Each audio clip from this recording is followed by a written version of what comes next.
আসসালামু আলাইকুম ভিউয়ার্স, কেমন আছেন আপনারা সবাই? যে যেখান থেকে আমার ভিডিওটা দেখছেন, যারা আমার চ্যানেলটিকে এখনও সাবস্ক্রাইব করেনি তারা অবশ্যই আমার চ্যানেলটিকে সাবস্ক্রাইব করে রাখবেন আর পাশে থাকা বেল বাটনটি অন করে রাখবেন, তাহলে এরকম নতুন নতুন রেসিপি সবার আগে আপনাদের কাছে পৌঁছে যাবে।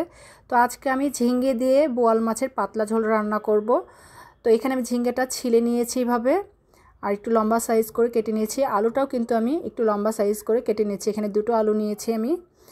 আর বোয়াল মাছটা আমি বাজার থেকেই কেটে নিয়েছি, ওরা এইভাবেই কেটে দিয়েছে। তো আমি লবণ হলুদ দিয়ে মেখে খুবই অল্প ভেজে নেব। আমি এপিট ওপিট 1 মিনিট ভেজে নেব।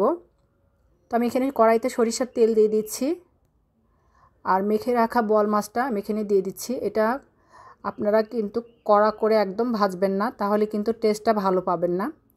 খুবই অল্প করে ভেজে নেবেন।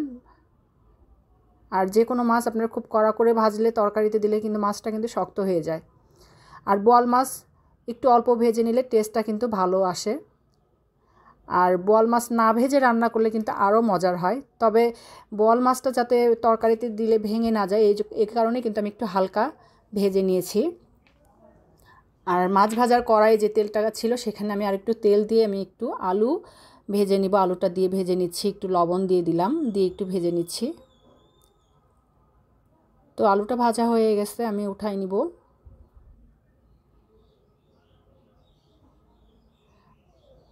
আর এরকম ঝোলের তরকারি কিন্তু এই গরমে কিন্তু খুবই ভালো হয়, আমাদের জন্য উপকার। তো আমি এখানে কড়াইতেই যে তেলটা ছিল সেখানে আমি জিরা ফোড়ন দিয়ে এখানে পেঁয়াজ মরিচ দিয়ে দিলাম। আমি শুকনো মরিচটা গরমের সময় খুব কম ব্যবহার করব, এই জন্য কাঁচা মরিচটা দিয়ে দিয়েছি। আর এখানে আমি আদা রসুনের পেস্ট আমি 2 চামচ দিয়ে দিয়েছি, একটু ভেজে নিচ্ছি কাঁচা স্মেলটা বের হওয়ার জন্য। আর এখানে আমি একটু পানি দিয়ে দিলাম, পানি দিয়ে ধনিয়া আর জিরা একসঙ্গে গুঁড়ো করা ছিল 1 চামচ দিয়ে দিয়েছি, হলুদের গুঁড়ো 1 চামচ, মরিচের গুঁড়ো 1 চামচ, আর লবণটা আপনার স্বাদ মতো দিয়ে দিবেন। দিয়ে আমি মশলাটা একটু কষিয়ে নিচ্ছি। মশলাটা একটু ভালোভাবে একটু কষিয়ে নিলে কিন্তু আপনার তরকারির টেস্টটা আরও ভালো আসে। তো আমি এখানে আরেকটু পানি দিয়ে দিচ্ছি, দিয়ে একটু মশলাটা খুব ভালোভাবে কষিয়ে নিব।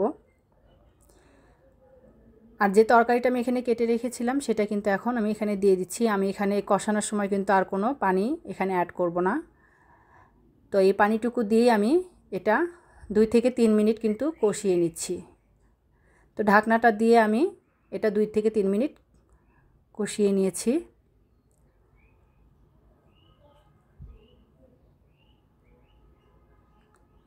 তো ঝিঙ্গেটা একটু নেতিয়ে আসলে আপনারা কিন্তু এখানে একদম ঝোলের পানি ডাইরেক্ট দিয়ে দিবেন, আর কষানোর কোনো পানি দিতে হবে না।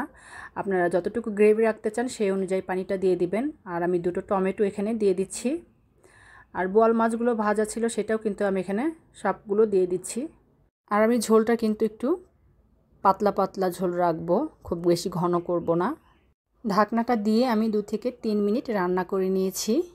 আর আমার কাছে মনে হয়েছিল একটু লবণ কম কম লাগছিল, এই কারণে আমি একটু লবণ দিয়ে নিয়েছি। তো আমি এখন চুলোটা অফ করে দেব, আমি এরকম পাতলা ঝোলটাই রাখবো। তো আমি একটা বাটিতে ঢেলে নিয়েছি।